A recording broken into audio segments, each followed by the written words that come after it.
Artificial intelligence and machine learning will change the way we live, and virtual cloud-enabled seamless data connectivity would usher in a digital revolution by 2040. AI and ML will make us believe that the world revolves around us. And as we talk, discuss, act, AI will surround us with actions and suggestions and actionable inputs at a wink. Space tourism will turn from fantasy into reality. Holidays tour to Switzerland, Bali, Seychelles will be replaced by tours to Venus, Mars, and the moon. If this be the reality, which so far is an imagination, how would education be? It's only a matter of time before we enter the Testonian age. Our next session is Future Trajectories of Technologies, Transforming Learning Ecosystem. May we introduce the very eminent panelist, Mr. Chris Hart, founder and director, Unstuck Learning Australia, and the very famed and distinguished Ms. Bani Paintal Dhawan, Head of Education, India and South Asia, Google India. I extend a hearty welcome to the moderators of the session who would take the discussion forward, the much acclaimed Ms. Jennifer Starr, OAMM, International Partnership Manager, Asia Education Foundation, University of Melbourne.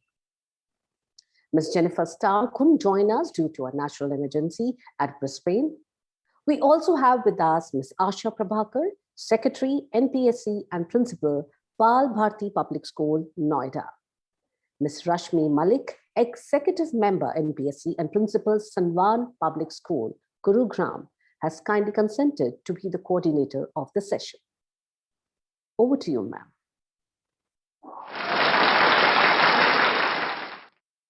Thank you, Ritu, for a very warm introduction. Good afternoon to one and all. Unfortunately, Jennifer, as Ritu said, my co-moderator, has not been able to make up for the session due to the weather conditions at Brisbane, Australia. Jennifer, you're missed, and in such circumstances, I am supported by a very dear friend, Rashmi. She is Principal, Salwan School, Gurgaon.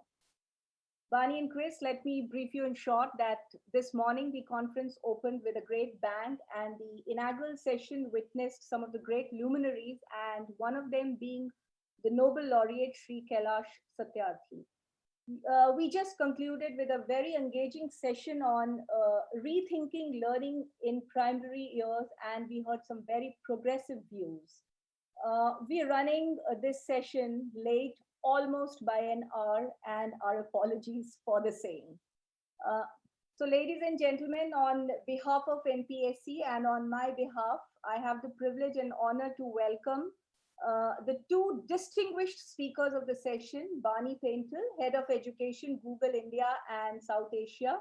Bani, I must confess here that the entire education fraternity looks up to you, and most of them, they seek inspiration from your webinars, come lecture videos on the YouTube, and I am also your follower. Our second speaker for the day is Mr. Chris Hart. He is the founder and director at Unstuck Learning from Australia, and is very, very passionate about education, and he works with schools, education departments, universities, and also with the industry. He comes with an expertise in the field of online learning, deep pedagogy, and design thinking, which of course enhances the learning processes. And both the distinguished speakers work with Google for Education team, which is into exploring technical solutions and also into genuine transformations. To start with, Bani, you're associated with Google for Education, and how do you foresee, once we take into account the future trajectories of technologies, bringing in a revolution in teaching learning processes 10 years from now, and how are the schools going to keep pace with these changing technologies? Thank you, ma'am. Namaskar, everyone, and it's a pleasure to meet you. And I'm humbled by your words, ma'am, in the introduction. We grow because we learn, and you are our gurus and masters, and so we are really proud to be partnering with you. And I am honored to be part of this group. So thank you so much for that.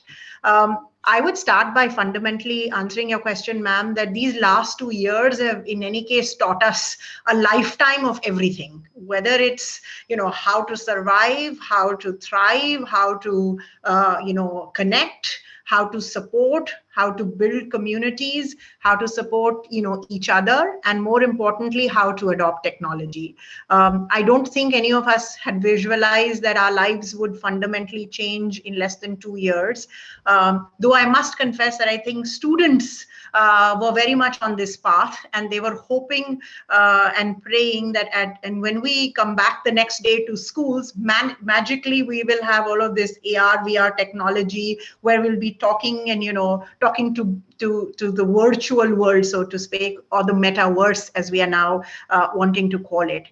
So it's very, very interesting that from a future generation, they already wanted to live and breathe that world.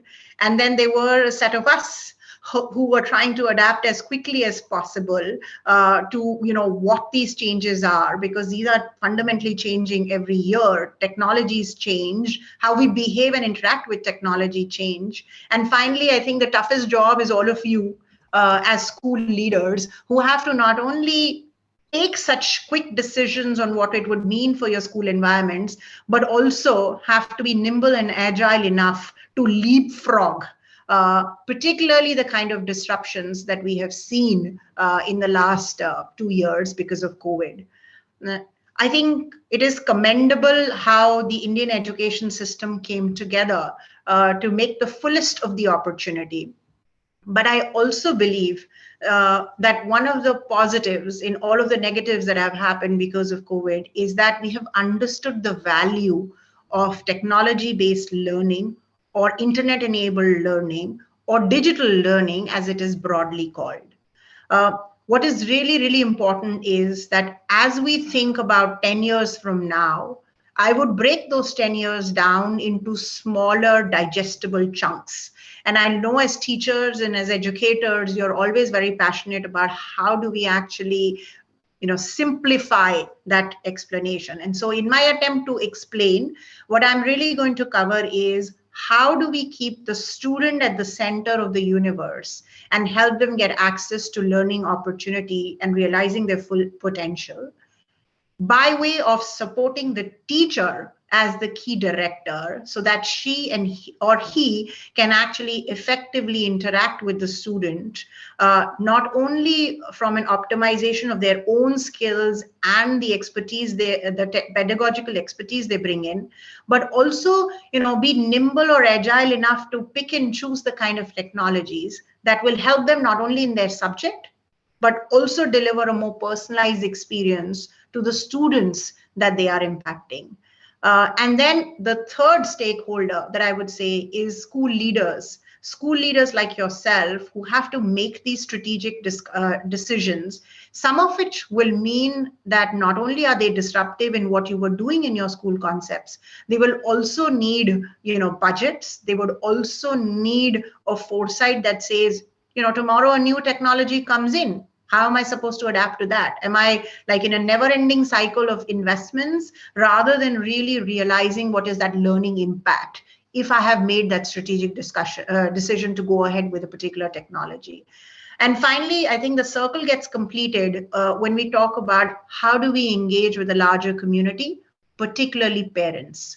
And I can talk from experience that this particular group, this constituent of parents, are going to be much more demanding than they have ever been previously for you as school leaders. Not only because their children have experienced what it means to, have the kind of technology-led learning, but also because they themselves have lived or thrived a particular, technology disruption. And so they feel now more confident to ask those questions. They feel more confident to say, why can't I have an hybrid ecosystem? Why can't my school give me the flexibility that if my child is unwell, we can be at home and still continue education? While if you look at the flip side, from a school perspective, it's actually a very tedious problem to solve. It's not easy. It's not easy for a teacher to do a hybrid. It's not easy for a student to absorb hybrid.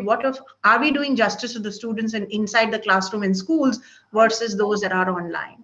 So very, very pertinent questions that we will have to address. And so I'll start by saying that, you're not alone. First, that you're not alone. And this is not an India problem alone. We have seen that across the world, and I'm sure Chris will allude to that. I would say, as you think about some of these challenges of how technology can help you deliver education, can transform your teaching learning practices, what you would think about as school leaders should center around: how do I provide access to learning and education that builds equity, that provides fundamental skills to my students, to your teachers, and also how you engage with your parents? How can I optimize my budgets to have the biggest impact? Like, how do I bet on one or two, building blocks? And I say building blocks because I don't think at this point in time our schools have the building blocks to use technology successfully. We may think that we have it all, but I think where our general survey shows is that there is a lot of thinking, rethinking, and recalibration that we need to do in terms of where we are as schools and what is the impact that technology can have with us over 10 years, and then bring it down to more digestible chunks of the next 2 years, the next 5 years, the next 8 years, and 10 years, because a lot will happen within that time frame as well. And to also, keep your students and teachers safe in whatever environment you may choose, whether it's a hybrid environment, whether it's an online environment for certain tasks, versus, moving students completely to school. But I do believe that at the end, each school will come up with an answer that will be unique to them. I don't think that there is a template that will be used even in this progressive school group, because each of your contexts is very different, and your school, your teacher sets, your parent sets, your student sets are different. I would also think that one of the biggest thing that NEP is going to really change or shift is towards more data-driven decisions and more data-driven investments into technologies. Because what's really important is that we will have to collect not only student learning outcome data and say how we have progressed and what kind of technologies are imparting or impacting this kind of teaching learning process, but we will also have to assess other areas like teacher productivity, teacher engagement, teacher support. And overall, as school leaders, you will have to think about it with the school management committees, etc., on what is the direction that the school is really betting on. What kind of teaching learning environments which are technology enabled are we really going to bet on? So I think those are very, very important questions that school leaders should ask. And before going into some of our thoughts of how we think about it as Google for Education, I will call out that though we have seen a huge adoption of online learning in the last 2 years during COVID, we have also realized as India that it has amplified the access divide as well as the equity divide. It's a very real problem. We have to acknowledge that problem, and we have to find ways of how, in the superset that you are dealing with, will technology impact positively. And if you feel that there is a course correction required, and some children are being left behind, or some teachers have been left behind, or some families have been left behind, how do we partner with them on the journey to collaborate and remove certain access barriers for them? Because what we don't want to end up doing is, by over leveraging on technology and only going with what is fancy today, we are leaving a section of our students behind. That's not going to be good for India. That's not going to be good for any economy. So I look to you all to guide us also as Google for Education on where you think we need to think a little bit deeper on removing these barriers in partnerships with thought leaders like yourself. So what does that mean?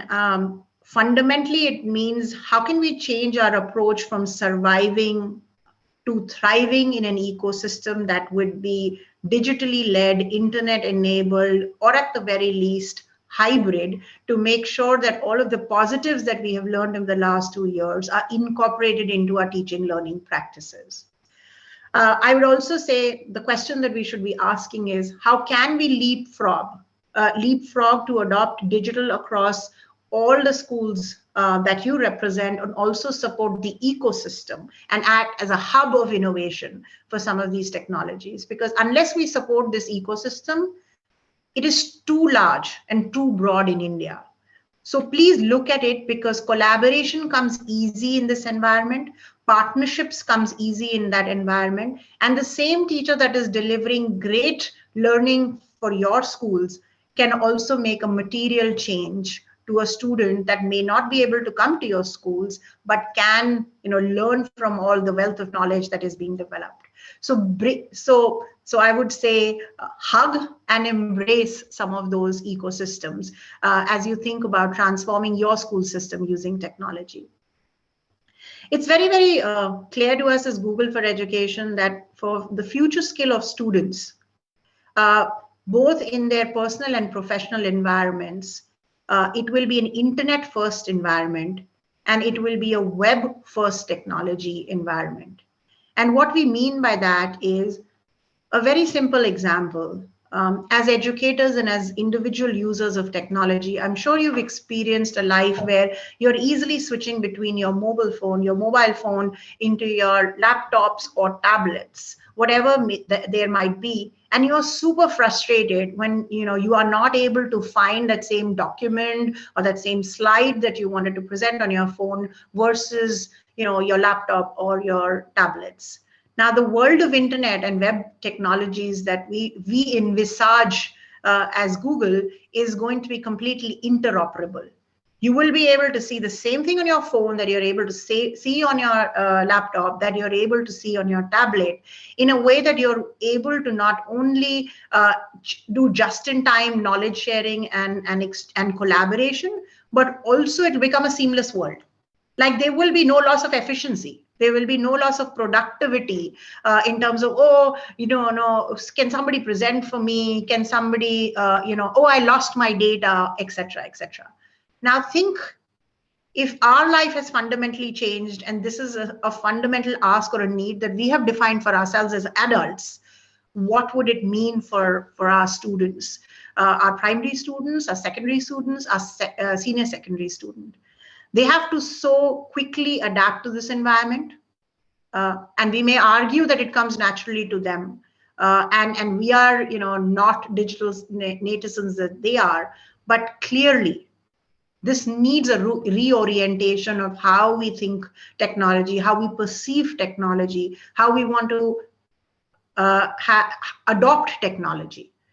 So I'll request you all, when you're thinking of how you want to adopt future technologies for teaching and learning in your schools, to look at some fundamental questions that you ask yourselves as users of technology and say, is it available in our environment, and how can we enable it? Because the future of jobs, the future of professional environments for your students is going to be highly collaborative. It is going to be global in nature. It will require skills like strong communication, confidence in both online and offline environments. And it will have to be focused on teamwork rather than just on individual work. So I'm only picking and choosing some of the stuff that I believe I have experienced with my own children. And there are obviously the other skills, the vast skills that we speak about in terms of how innovative they need to be, how agile they need to be, how quickly they will have to, think solutions rather than problems, critical thinking, problem solving skills. I'm just trying to break down that problem in a way that this will become a way of life. And then we have to get ready for the next disruption. So think that when you're thinking, how do I adapt technology and how do I introduce it in my teaching and learning? And so the foundational message that we would give when thinking about how do you adopt technologies in your school is, think about interoperable technology stack, which means that you're not locking yourself down on any one technology platform or technology player, that will only think about what can we do in our own ecosystem, just like you do as users. And just like you want various apps to work on your computing device, which is a phone, the simplest computing device, which is your phone. Think about how that will come into your classroom environment and what would it mean for your teaching learning practices. It should also be open, which means that you're not only talking about a service provider coming and giving you one, service environment that has your content ecosystem, that has your app ecosystem, that has your device ecosystem, that has your platform ecosystem. Because what you really need to do is to pick and choose what you want. Exactly what we have seen in digital learning during COVID. A math teacher needed different environments for teaching and learning in an online environment than a history teacher did, than an economics teacher or a Hindi teacher did. And we also have examples of art and culture. They needed completely different environment. So how can teachers pick and choose? How can students learn from different media? Is going to be very, very important choice that you would have to make. And finally, I would get into the area that the topic wanted me to cover in terms of what's the role of AR and VR in this environment. What is fundamental AI ML technologies that will be part of our ecosystem. And I'm not calling it curriculum, because it's not just about the curriculum. We will live and breathe technology, and we have to make very informed choices on why we are picking some of those technologies. So with that in mind, I would say there will be a role for how we have AR and VR as part of our teaching learning practices. But I would focus more on the fundamental building blocks of digital learning. I would step back, given the learnings from COVID. And as Google, we believe that if we make the foundational building blocks strong enough, whatever you introduce as technologies that are topical, are disruptive, or are enhancing your teaching learning practices, it'll all fit in. It will magically fit in, but it will also purposefully fit in. And what I mean by that is it's not a disparate system where we are like investing in a separate lab or a separate ecosystem. What we will ask of our ecosystem is, how can I easily scale this?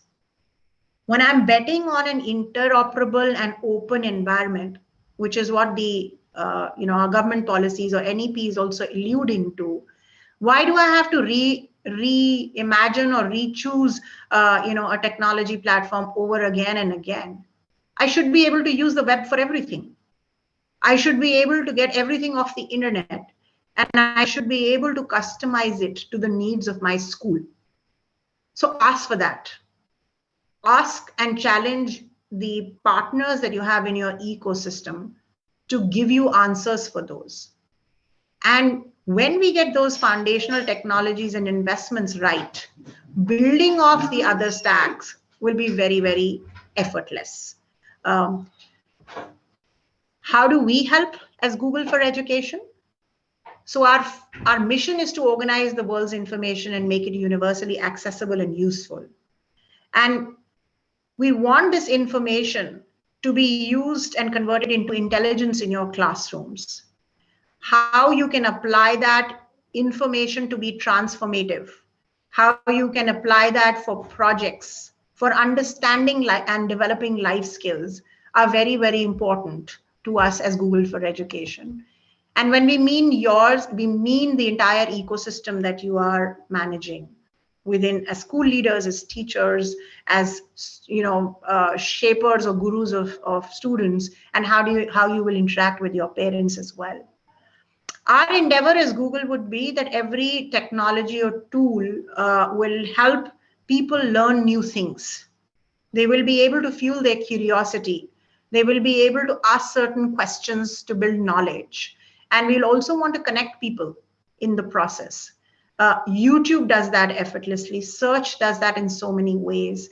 Our entire platform ecosystem, which is Android and Chrome, is made to provide this interoperable experience effortless for you. And so that's what we are building on. That's the onus that we are taking as technologists, who are like, how do we build these open technologies, interoperable technologies, so that the user need is front and center, the learner need is front and center, and we as our product and engineering teams will have to innovate very, very fast. So just like the onus is on you to, pick and choose some of these technologies, we have that, we have that agility to think and innovate on your behalf on the product, which will meet all the future needs. That's a work that we do as Google. With the foundation that we want learning to happen at school, we want learning to happen for work, and we want learning to happen for life using our products and services. We want everyone in the world to learn anything in the world, is what we are aiming for. And to be honest, learning cannot be restricted to just a classroom, and we've already seen that. It happens in life, it happens at home, in class, and everywhere in between. We're all learning, we're all innovating, and that has been seen pretty often in the last 2 years. From our side also, what is really important is when we are talking about interoperable technologies, we are partnering with NCRT, with CBSE, with state bodies, so that we are able to contextualize for India. So that we are able to provide our platforms as the foundational layer on which content can be developed in local Indian languages, so that it is easy to scale across as many students or as many teachers or as many parents and communities that you want to interact with, or created in a way that you are actually more comfortable saying, I want a school system. So the technology platforms have to be scalable for breadth as well as depth. And that's what our attempt is as Google for Education. How are we doing that? We're doing that by partnering on teacher training. I am sure a lot of you also are part of the CBSE network. We have a partnership with CBSE where we're partnering with thought leaders like yourself to not only provide certain curated classroom experience on Google Classroom, but also how do we actually work with teacher community directly on digital skill building. How can they feel confident about picking and choosing the right technology environments for their subject? GeoGebra is very common for maths. How do we actually get math teachers to talk to math teachers and they feel confident about introducing some technologies that are seamless in their pedagogy and delivering of teaching and learning? It doesn't stand apart. It's not a special something. It's part of their learning environments, is one such example.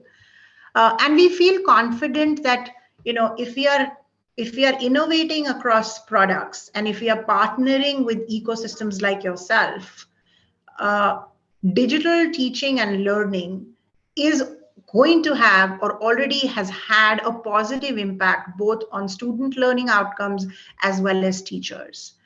Because we've seen them become more productive. We have seen them working very closely as teams. We've been able to continue learning in whichever shape or form that we have to connect during, closures such as COVID or pollution or whatever there might be.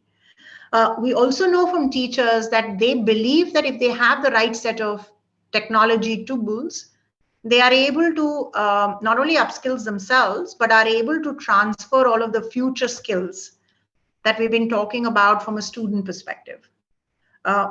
Because if I'm empowered, we know that as teachers, we feel more comfortable to engage with our students. So we cannot underestimate the importance of investing in teacher training. In your technology strategy documents, in your technology adoption roadmaps, please overemphasize on teachers and how technology supports them, both from their productivity and engagement perspective, and also teaching and learning practices, because these are two separate problems that technology can solve. It's not one or the other. And they're a very, very important stakeholder. The only way to be successful in a technology adoption, vision long term is to take each of your constituents along, each of your stakeholders along, and teachers being the center of that transformation that's happening. They have to be fully on board. They have to be fully confident. They have to have the necessary. They have to have the necessary skill as well as technology tools to enable something like that. Um, Now coming to the student, how will technology and AI ML in itself be part of a student's learning itself? One, that it would be part of these platforms. Google Workspace for Education has already got those tools built in. That's why we are able to provide the kind of analytics that we are able to do today. And that's why we are able to, provide meaningful analysis to teachers so that they can actually focus on a child's learning and also enable them to say, how can we reach from point A to point B? Please also see that it is in all of the tools that you use today, whether it's on Google Meet or Google Classroom. You're seeing that intelligence get built in, and those are AI ML models that are working to build that intelligence. That's what I mean, that it's not going to be a special something. It's not going to be a special lab that we build. It's going to be part of what we do every day. That's going to make technology smarter, and in the process our students and teachers smarter, and then the schools smarter. We also have to focus on enriched feedback, both from a student perspective and a teacher perspective. We will be able to interact in real time. We will be able to give them tools and technologies that makes learning fun, interactive. Assessments will become easier. Assessments will be real time because of all of these technologies that we are talking about. And at the far end of the spectrum is the visualization that we do of personalized learning environments. What will happen in these personalized learning environments is the technology platform per se itself will give you as school leaders so much of intelligence that you are able to, have multiple layers of technology of your choosing that can customize it to your school experiences as well. But the foundation, the building blocks have to be right, and it has to be internet enabled is what we visualize it as. And as I think about, the as school leaders, I'm sure you're grappling with so much already, thinking about COVID impact, future of education, how tech can help, what is the kind of technologies that you need to bring in. All I can say is digital learning or digital has evolved from being a stopgap arrangement to a long-term strategy.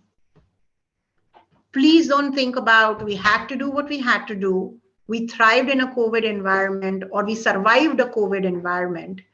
Whatever your vision or your analysis of these last 2 years have been, please realize that what we did and how we got online quickly to continue learning was only a small part of the story. It was just the precursor to a long journey that we all have to make. So embrace digital, but be very, very mindful of what you are using that for. Have a very clear, measurable output in terms of why am I introducing digital technologies in my teaching learning practices. And please take your stakeholders along.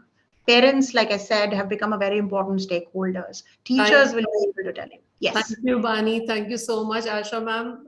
We'll move on to Chris now Thank to you. understand. Thank you, Bani, for some very great insights. And taking all the clues from you, there is no doubt that the future trajectories of technology will open up the possibility of profound transformation, and education is all set to experience a huge level of reshaping. Welcome, Mr. Chris. And digital education is evolving very fast, and nurturing students to be more connected to their lives, and of course equipping them for a better future is the need of the hour. So there is a space where technology and pedagogy can work hand in hand to facilitate change. be that by providing teachers with tools to enhance their learning lessons, creating more fluid learning ecosystems, or transforming the classrooms into innovating learning spaces of the future. I've read your profile and you've been an outstanding teacher. So, may I request you to share some of your practices which are related to future technology? Absolutely. Thank you so much for having me. It's an absolute delight to be here. Today, I have been traveling around the world. I started my day in Papua New Guinea. I then went to the UK. I then went to America. I then went to India. Before I came to India this evening, I went to India. I went to Malaysia. And then I'm absolutely delighted to be in India, all while sitting in my bedroom in Australia.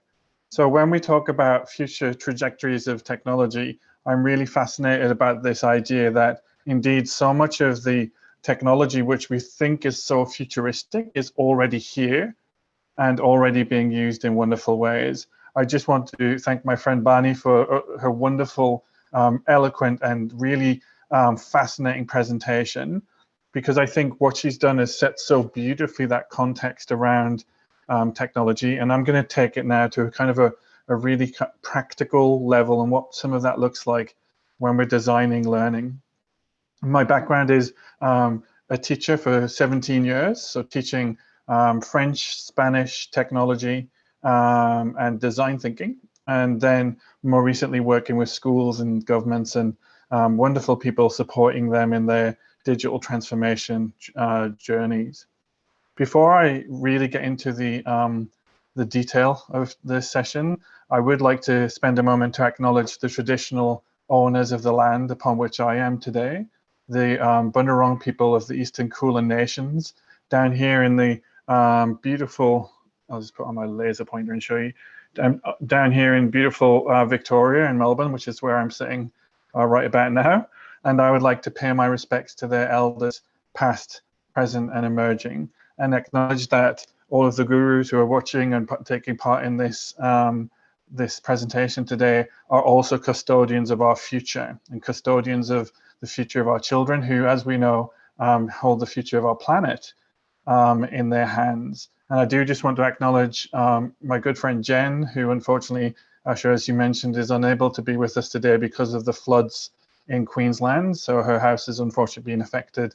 And I would just like to acknowledge all of those people around the world who are in challenging situations right now. So let's get into kind of the real objectives and what we want to understand by the end of this session. What I'd love to do is explore the trajectory of technology and how hybrid learning ecosystems support our learners to thrive. So as Barney so beautifully put it, this idea of, we talk about schools a lot, but the reality is in our interconnected world, we really are much more in that space of ecosystems where school is one place where children can learn and be part of a community. But due to technology and thanks to technology, we can also be a part of a much bigger ecosystem. As I say, really, I have traveled the world today virtually and been part of a learning ecosystem that spans the globe. And I feel very privileged to be able to do that. So I do want to take, before we even talk about technology, just to take one step back and just clarify what for me is the purpose of education. I felt really privileged to be sitting in the session before this, where we were looking at early childhood education, and it was such a beautiful discussion around what is that purpose. Yes, purpose is about reading and writing, numeracy and literacy, 100%, but it's so much more than that. And what I would love to do is just to share, I guess, the purpose that I always hold in my head when I'm thinking about education. And I think about education in two ways. I think as a teacher and as someone who works in the education ecosystem to support education, but also as a father. I have a 16-year-old and a 2-year-old. So don't ask, it's a long story, but they both have their own challenges, one at the very start of their education and one coming towards the end of their formal education in a K-12 context. But what I think purpose of education is really about helping our young people develop the knowledge, absolutely key that they develop knowledge, the mindsets, the skill sets, and things like we heard mentioned previously, critical thinking, creative thinking, the 6 C's around collaboration.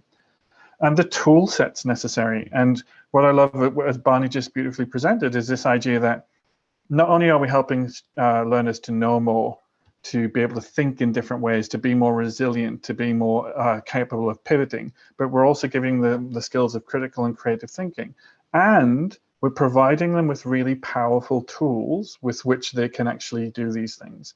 And I think that is the role of technology. It truly is the tool set.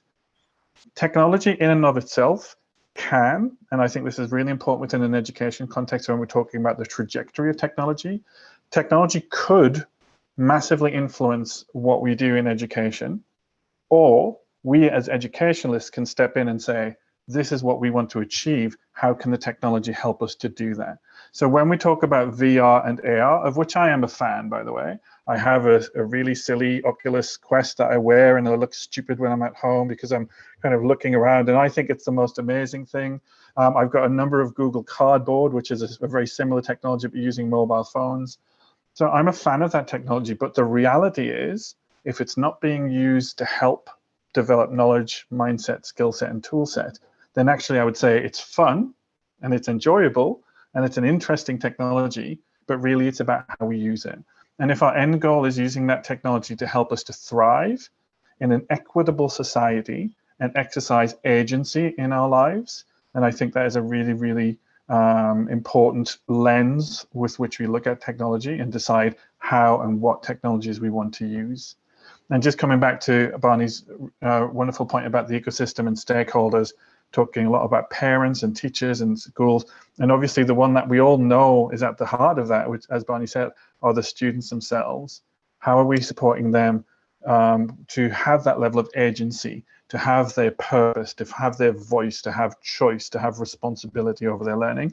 And I am passionate about the fact that technology can be a true enabler in that space. So I'll quickly kind of have a look at some of the trajectory of technology as we know it right now. This is going to be very difficult for you to see. It is available online. If you look at McCrindle, M-C-R-I-N-D-L-E, it is, I'll just pop it up here actually so you can see. McCrindle are an Australian company who do a lot of work around demography, looking at the changes over time in generations. And the generation, and again, don't worry if this isn't super clear, that you can Google this and find it online. It's a fascinating image. It is based in Australia, but there are hopefully some relevant connections that you can make. And what it talks about are the different generations. So age 75 plus, the baby boomers who are 56 to 74, Generation X who are 41 to 55. I'm proud to say I'm in that Generation X. Generation Y who are between 26 and 40, Generation Z between 11 and 25. So that's the generation of our secondary students right now. And then Generation Alpha, because they kind of ran out of Latin letters and so have gone to Greek letters now. So Generation Alpha being those children who were born between 2010 and 2024. So this generation will continue for a few more years. And the reason I bring this up is, again, I know it's very complex, there's lots of stuff on it, but I thought it was fascinating just to look at two kind of areas, and it's actually down here. It's about music devices and screen content. When we look at the kind of 75 plus year olds, record player would have been a music, the go-to music place. And the thing about a record is it is in fact designed in a certain way to be listened to in a certain way. And you never want to skip a track just in case you scratch it with the needle. So you always kind of want to listen in a certain dictated way. And if we think about an analogy of the curriculum and these music devices, it starts to kind of help us to see, okay, so a textbook, which does things in chapter 1, chapter 2, chapter 3, chapter 4, and you never skip, is kind of our record player. The next piece was, well, okay, what about an audio cassette? And one of the things I know, I did it, I'm not sure if you ever did, is you would get an audio cassette and you would put it in your radio tape player, and then you would wait for your favorite song and you'd record it. So you'd actually record music onto an audio cassette yourself. Now that starts to change the way we interact. And if we think about curriculum and learning, it's like, how can I capture the things I really want to learn? So we're starting on that small journey, I guess, of personalization. Then we got to Walkman and the idea of being able to carry your music around with you. And that's kind of Generation X, that's my generation. And that idea of carrying your music, you could carry like 90 minutes worth of music with you, and you could make your own playlist. So, okay, this is getting really interesting now. And if I think about that in terms of learning, I'm able to access that anywhere because I can take it with me. And then you've got the iPod, and the iPod enabled you suddenly to have 1,000 tracks, 1,000 tracks of music on your iPod. And also being able to listen to them in kind of slightly random orders, which just made it a little more interesting. So we're starting to get access to all the information in the world if we think about it from a curriculum lens. And then when we look at Generation Z, they have things like Spotify or YouTube Music or any of those services, music services that start to look at how to use algorithms to suggest the kind of music you would like to listen to. And this is what Barney was making some wonderful allusions to, is this idea of, in terms of learning, how do we use technology algorithms to start an AI and ML to start to suggest the next piece of learning for you, to give you some feedback on your work and give you some feed forward on the next steps, to personalize content, to pull actual content that you need at point of time algorithmically, in order to, by the way, allow the teachers to do the thing that they do best, which is to be human with the students. So I'm going to come back to that idea in a moment, because what I never want to suggest is that technology can replace teachers. And indeed, I think there's a famous Seymour Papert quote, which is, if a computer can replace a teacher, then it should, because the teacher probably isn't doing the things that the teacher really can do. And finally, for this generation right now, and I'm hesitant to say this because if I do say it, it will kind of set off my phone, it'll set off my Chromebook, but you can just say that magic word and just ask, hey Google, and then everything's going to start going off and saying, what do you want? And you can just ask Google to play you a specific kind of music, or play me some music that's going to cheer me up, or play me some music for a run, or play me some relaxing music. And so children, in terms of their curriculum, don't even need to go looking in that sense for the curriculum and the content that they're learning, but realistically that can be provided to them. And a similar way, when we look at the screen content, you're going from the cinema experience to the TV experience, to the VCR, to the internet, to the device, and to streaming. And the amount of content that students can get on YouTube is mind-blowing. So how can they can get a physics lecture, not just from their physics teacher, but a physics lecture from the greatest physics teacher in the world. And why not? So this whole kind of piece around the trajectory of technology is definitely moving in this direction. And I'm going to just call out a couple of examples of that. The idea of cloud first. So that idea of the internet is really that place, that cloud where we can get all of this information, but also interact with it and also collaborate in that space. And I'm going to talk to that very, very shortly. But if you look at these kind of incoming and outgoing technologies, so things like iPads, Instagram, GoPros, Google Glass, which I have a pair of Google Glass, so they are augmented reality glasses, which weren't super successful in their first iteration. Because if you know what it feels like, I did hear one or two telephone messages go off in the background. You know what it feels like when your messages pop up on your phone? Well, with Google Glass, it's like they're also popping up in your eye. So there's a quite a kind of, did it work as a technology? Not in the first instance, but Google have been exploring that, and as Google beautifully do, relaunching Google Glass to look at, if I have an augmented reality headset, as a surgeon or as an engineer, I can be in a place, I can be working on this thing, either a human body or indeed an engineering challenge. I can be using my hands and be connected and see what another expert surgeon or another expert engineer is seeing. They can share information with me, they can talk to me while I'm working. So that was a reimagining of one of these technologies. But as we go through the rest of these incoming technologies, things like smart speakers, 5G connectivity, biometrics, so the idea of being able to use our identity to really access so much information in the world, autonomous vehicles, quantum computing, aerial ride sharing. These are all incoming technologies, but the thing, and again, I'm sorry I had to kind of crop this to make it as big as I could. The thing I'm super interested in the trajectory of technology is actually the new jobs that are coming through. Cybersecurity specialist, user experience manager, drone pilot, blockchain developer, data designer, virtual reality engineer, robotics mechanic, sleep technician, sustainability officer, driverless train operators, a well-being manager, AI specialist, life simplifier. I would definitely love someone to be in my life and be the life simplifier for me. Urban farmer and space tourism agent. As I think was in the very start of this presentation, we talked about this idea of, space tourism is going to be a real thing. But let's not worry about the type of technology that's coming in terms of future trajectory. Let's just talk briefly to what it does for us in terms of learning. The reality is that we're looking for personalized learning. We're looking for collaborative learning. We're looking for connected learning. And we're looking for technology to enable us to be even more human. So people who worry about things like Terminator or AI taking over the world or robots taking all of our jobs, the reality is when we do this well and thoughtfully, it is about enabling humanity by using technology. And I'm going to give you very quickly a couple of examples of that.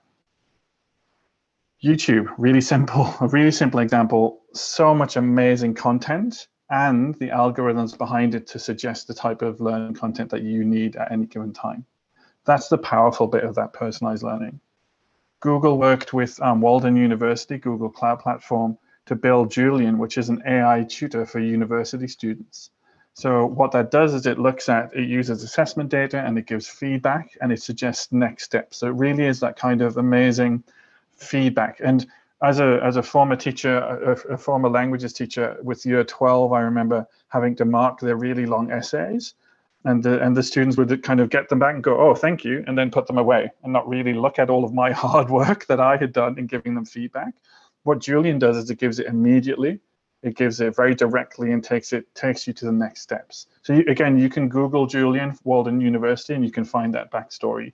So this idea of using technology to personalize the learning experience for our students, but also being collaborative. So in the different meetings I've had today all over the world, I've been using collaborative docs in Google. I've been using Google Docs collaboratively with other people. We've been editing, we've been adding in ideas, we've been commenting, we've been using AI to actually analyze the notes that we wrote in order to get a summary of those notes. This 3 years ago, you would have said was, future technology, trajectory of future technology. The reality is you can use it right now. You can jump onto Google Docs and you can be collaborating, send that link to someone on the other side of the world, you're collaborating with them. I remember the first time I saw that, and I would say it was 2010, I thought it was magic. And I still think it's magic. So I think that idea of really when we're looking at collaboration as one of the things we want our students to get even better at, that technology platform that allows us to do that is amazing. I do want us to think about connection and think about our students being at the center of everything we do. I put a little link there, actually. If you ever want to look at that, just jump on and have a look. But I was privileged before I left teaching to be the founding director of something called Emerging Sciences Victoria, which was an online science school run out of the science school I was working in. So the teachers are in the science school physically in Melbourne. They connect using what was called Google Apps at the time. So this was in 2013. What was called Google Apps, but is now called Google Workspace. The teachers were creating collaborative documents using Hangouts or Google Meet to do video calls with students in rural and regional Victoria. So Australia is huge if you've never looked. I mean, India is pretty massive as well. Australia is huge and it's empty. Like there are a lot of space between people. So being able to connect children, young people around Australia, around something like science is really wonderful. You can jump on that web link and actually have a look. It's live, it's still going. It has about 300 students a semester from around Victoria. What it does is it connects kids to the world's information, making it universally accessible and useful, as Barney spoke to before. It also connects kids to people. And Eric Mamajek is a professor. He's at the University of Rochester in New York, but he also works at the Jet Propulsion Lab in NASA, in California Institute of Technology. And he studies planets, and his big study is a planet with a ring size 200 times bigger than Saturn's ring size. And we happened to know Eric when I was working at MSci, so we reached out and said, Eric, can you come and work with the kids that we're working with on astrophysics? And he's like, yes. So he came to the class, he connected over video, just like we're doing now. he had just been on the radio telescope and had downloaded a bunch of data from the massive planet with a massive ring system. And he was talking to the kids, passionate about astronomy and astrophysics. And he was talking to the kids and he said, oh, wait a moment. And he downloaded the data, a big chunk of it that he just got from the radio telescope, dropped it into a Google spreadsheet, which is a collaborative spreadsheet, and then shared that with the children. And he was like, okay, let's have a look at column D and let's look at what this means. So the ability to connect not just with teachers, who are incredibly important, but also with other experts around the world, that I think is an underutilized piece. And this was in 2013, 2014. It's an underutilized tool that we really should jump on as much as we possibly can. And finally, one of the things, because I know you're interested in AR and VR, please don't do this now, although you could do it now if you wanted to, is if you download the Google Arts and Culture app, what it allows you to do is take not just the world's information, which is Google's kind of mission, but also the world's cultural assets and treasures. And it puts them into an online portal whereby you can, for example, use augmented reality. So you can use your phone and you can go and visit an art gallery. You can go and visit a really fascinating, beautiful picture. And you can see it in 3 dimensions. The photographs are taken using gigapixel cameras, so they're incredibly detailed. In fact, you can get more detail in the Arts and Culture app than you could ever get if you go to a museum, because the guards would pull you away from the paintings. You're getting too close. So connecting children to that cultural treasure that we have from around the world, from the comfort of their own device, is really one of those powerful future trajectories. And finally, I'm very aware of the time, so I'm just going to speed up. Finally, this idea of enabling humanity. So I'm not going to ask you to guess, but if you were to guess, you might know what this is. It is a bookshelf, definitely. It's actually the IKEA Billy bookshelf. So it's IKEA, does the flat packed furniture and ships around the world. The thing about all of the Billy bookcases, which I think is fascinating, is that technology has done something really interesting.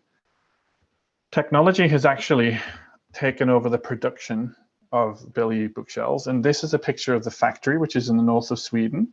And it is entirely run by robots, from the cutting of the wood, from the packing into the boxes, to the shipping and transporting. It's entirely run by robots. There are some humans there, and the humans who are there fix the robots if the robots break down. So there's some engineers there. But otherwise, the entire process is automated. Now, what that means is, from an employment perspective, robots don't need to have breaks. They don't need to go to the toilet. They don't need to have holidays. They don't have a robot union. So there are a lot of kind of positive things about that. But one of the negative things is that we think, well, what about the kids who would have traditionally worked in that industry, traditionally been there? Well, actually, that's interesting, because if we're only preparing kids to do jobs that robots can do, then we're actually not preparing them to be in a society that can thrive. So we start to think about, well, if we want to make sure our kids aren't just robots. We're not just filling their heads so they can regurgitate it in an exam. We're really about developing them as a holistic, critical thinker, someone who's really deeply creative and critical, and we give them the chance to do that. And I'm going to just come back to my own 2 sons. Sebastian, who's 2, is creative. He thinks critically.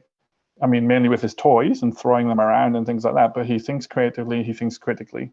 My son, my eldest son, Matt, who is also a really great critical and creative thinker, the reality is the exam system he works in isn't measuring that. It's not a metric of success. It's actually about what can he retain and regurgitate in an exam. I can tell you where all of that information is. It's on Google. You can Google it. What Google doesn't allow you to do yet, and maybe we're working on that, Barney, but what it doesn't allow you to do is to develop those critical and creative thinking skills. So you can find all of the information in the world, but it will not make you wise. Technology can support you in getting that, but wisdom comes from human interaction.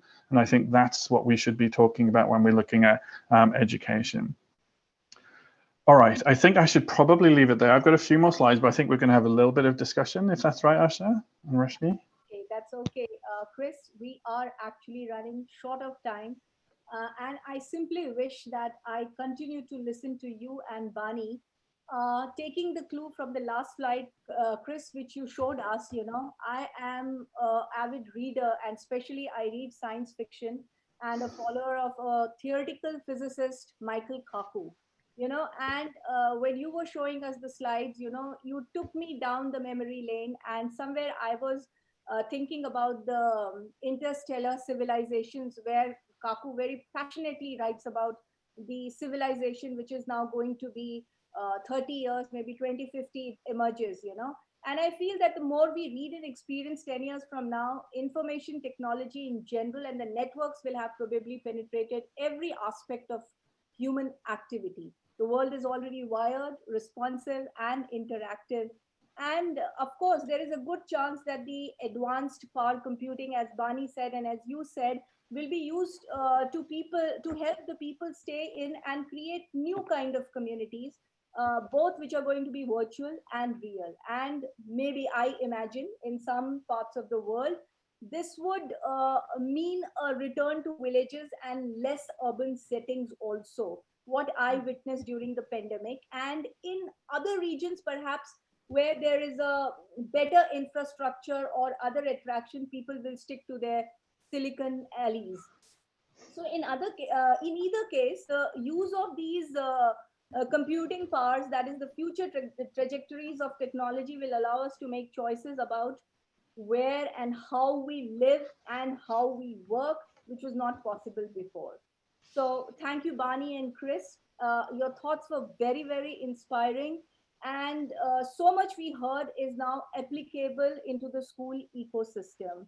I would request Rashmi to propose a vote of thanks. And due to paucity of time, we're not able to take the audience questions. And Rashmi requests you to propose a vote of thanks to both the speakers.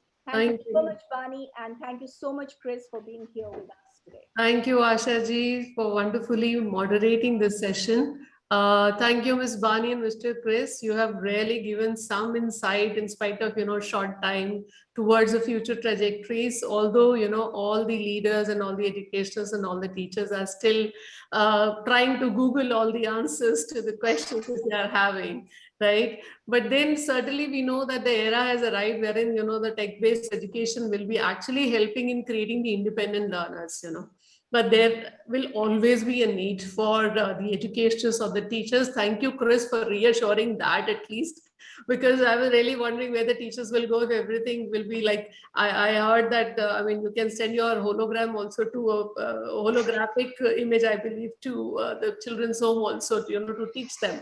But then we all are into it, and rightly told by Bani that we have to have our fundamental blocks absolutely strong.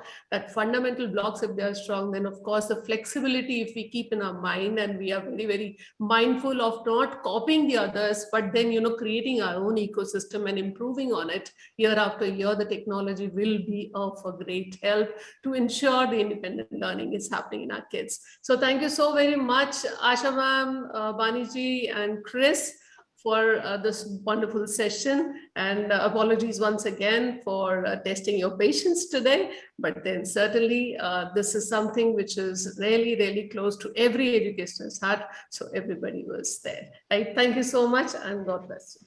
Thank you. Goodbye. Thank you, eminent panelists, for giving us a sneak peek into the future from surviving to thriving ecosystem. And I must say, it sounds really promising.